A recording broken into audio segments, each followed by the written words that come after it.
सत नमो आदेश। श्री सदगुरुदेव जी को अलख आदेश आदेश आदेश। नौनाथ 84 सिद्धन को आदेश, गुरु पीरों को आदेश, भक्तों सिद्धों को आदेश। एक सवाल है और सवाल ये है कि ग्रामीण तंत्र के बारे में बताएं और ग्रामीण तंत्र क्या है, इसका क्या प्रभाव है। ग्रामीण तंत्र जो है वो गाँव में क्षेत्रीय और ग्रामीणों के द्वारा पैदा की गई तंत्र की वो क्रियाएं जो कि शास्त्रों में तो है नहीं और न ही पुराणों में है, और क्षेत्रीय जो देहाती लोग होते हैं, जो ग्रामीण लोग होते हैं, उन लोगों के यहाँ वो पाई जाती हैं, जबकि उनका विधि विधान किसी भी तरीके से नहीं पाया जाता है। ना तो वो शास्त्र में पाया जाता है, जय राम जी, और न ही वो किसी विशेष पुस्तक में पाया जाता है। उसका पता करने के लिए ग्रामीण लोगों से ही मिलना पड़ता है, और ग्रामीण इलाकों के अंदर जो ओझा होते हैं, जो शाणे होते हैं, जो झाड़ फूँक करने वाले होते हैं, जो सेवड़े होते हैं, तो उनके यहाँ पाया जाता है। जैसा कि माता मेलड़ी, अब माता मेलड़ी का शास्त्र में कहीं भी बयान नहीं है।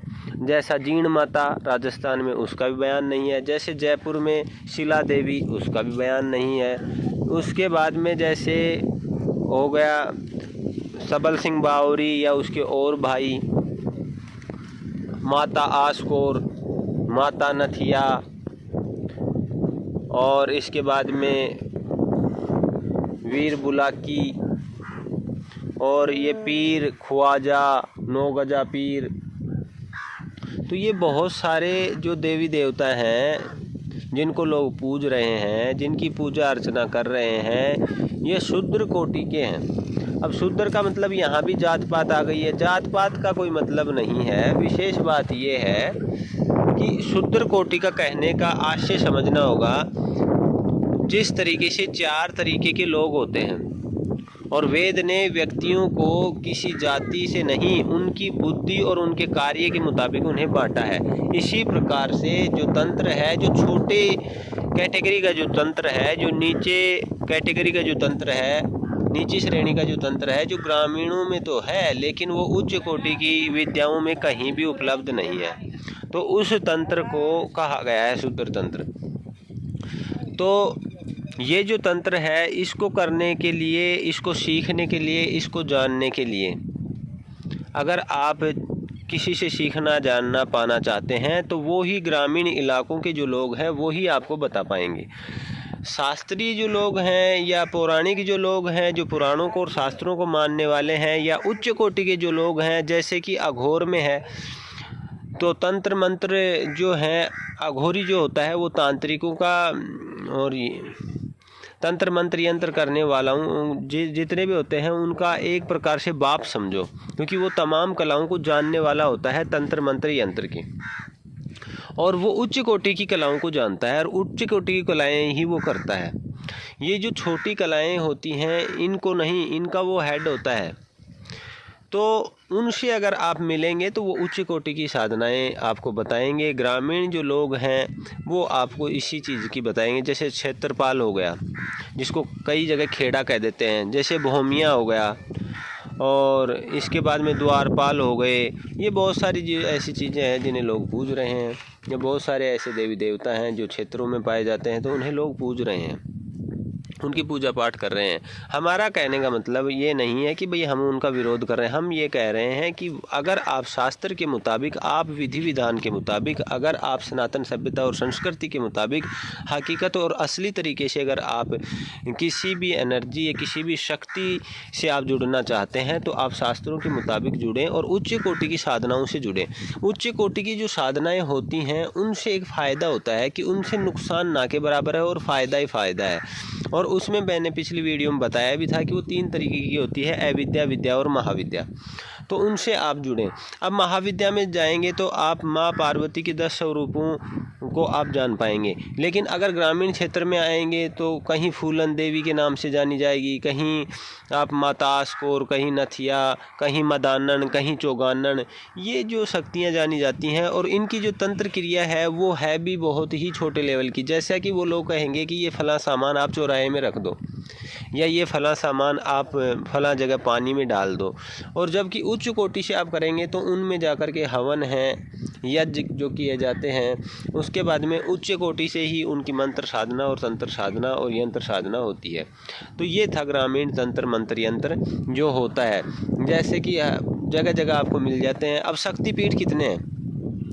अब लोगों को, बहुत सौ को ये भी नहीं पता कि शक्तिपीठ क्या है। शक्तिपीठ वो हैं जो माता सती जो हैं उनकी जो अंग जहाँ भगवान विष्णु के सुदर्शन से कटकर गिरे थे, वो जो स्थान है उन्हें शक्तिपीठ के नाम से जाना गया है। और वो जो शक्तिपीठ हैं, उन शक्तिपीठों के अलावा जितने भी और माता के देवियों के जो मंदिर हैं उन्हें शक्तिपीठ नहीं कहा जा सकता। जहाँ किसी सिद्ध ने देवी के किसी स्वरूप को सिद्ध किया है तो उसे हम सिद्धपीठ कहेंगे। उसके बाद में जो झाड़ फूँक करने वाले ओझा तांत्रिक हैं जो जगह जगह मंदिर बना रहे हैं, वो न तो सिद्धपीठ हैं और न ही वो शक्तिपीठ हैं। वो उनकी क्षेत्रीय तंत्र मंत्र के द्वारा वो स्थापित करते हैं और आराधना पूजा करते हैं। अपनी आस्था जो है उसके मुताबिक वो अपना भजन मनन करते हैं। तो इसे समझना होगा। और इसी तरीके से इसे भी समझना होगा।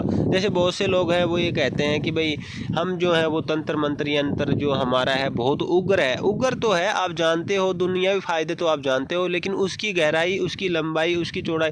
एक आदमी होमगार्ड जो है, पुलिस वाला जो होमगार्ड होता है, उससे दोस्ती कर लेता है तो वो भी पुलिस डिपार्टमेंट का आदमी है। एक सिपाही से दोस्ती कर लेता है, वो भी पुलिस डिपार्टमेंट का ही आदमी है। और एक गृह मंत्री से कर लेता है जिसकी मुट्ठी में सारी शक्तियाँ हैं। और एक व्यक्ति राष्ट्रपति से कर लेता है जो थल सेना, जल सेना और वायु सेना तीनों का मालिक है।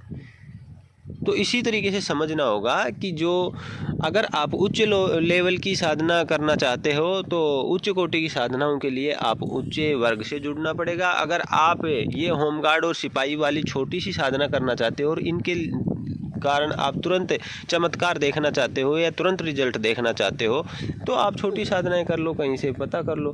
तांत्रिक आपको बहुत ज़्यादा मिल जाएंगे लेकिन अघोरी साधु बहुत ही कम मिलेंगे। और अगर योग के द्वारा आप परमात्मा को पाना चाहते हैं तो योगियों से मिलो। अगर आप तप के द्वारा परमात्मा को पाना चाहते हो तो तपस्वियों से मिलो।